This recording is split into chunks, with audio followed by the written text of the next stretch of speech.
આ ટીમ એનઆઈડીએમની છે. એનઆઈડીએમની team checking માટે નથી આવતી. એનઆઈડીએમની ટીમ છે એ ગઈકાલથી આપણા જિલ્લામાં છે.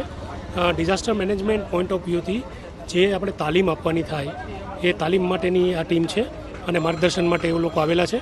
ગઈકાલે જે આખો દિવસ સેમિનાર હતો એમાં સ્થળ ઉપર આપણને વિવિધ તાલીમો આપવામાં આવી. હાલ સ્થળ ઉપરની તપાસ જોઈ અને આપણી જે વ્યવસ્થા છે એને એક એક્ઝામ્પલ તરીકે લઈ અને શું અન્ય કોઈ ફેરફાર જણાતા હોય, જેમ કે સ્ટેમ્પેડ થાય તો કઈ રીતની વ્યવસ્થા છે, અન્ય ફાયરની વ્યવસ્થા કઈ રીતે છે, એ બધું જોવા માટે અત્યારે એનઆઈડીએમના પ્રતિનિધિશ્રી અહીંયા સાથે આવેલા છે અને એમણે વ્યવસ્થા જોઈ છે અને વ્યવસ્થાની આપણી જે કોરિડોર અને એક્ઝિટ માટેની જે વ્યવસ્થા છે એનું એમણે નિરીક્ષણ કર્યું છે. સ્ટોલ અને એની અન્ય જે વ્યવસ્થાઓ છે એમનું નિરીક્ષણ કર્યું છે અને આગળ ઉપર હવે અમે મિટિંગ કરશું, ત્યાં કંઈ વિશેષ સૂચનો હશે તો એ ધ્યાન દોરશું. લાકડાના ટેકા ઉપર જે રાઇટ્સ ઊભી કરી દેવામાં એ વિષય ટેકનિકલ છે, એ આખો અલગ વિષયથી જોવાશે. એનઆઈડીએમની ટીમ અત્યારે માત્ર ડિઝાસ્ટર મેનેજમેન્ટ પોઈન્ટ ઓફ વ્યૂથી તપાસ કરવા માટે આવેલી છે. એ મને ખ્યાલ નથી, એટલા માટે એ વિષય મારો નથી એટલે મને ખ્યાલ નથી.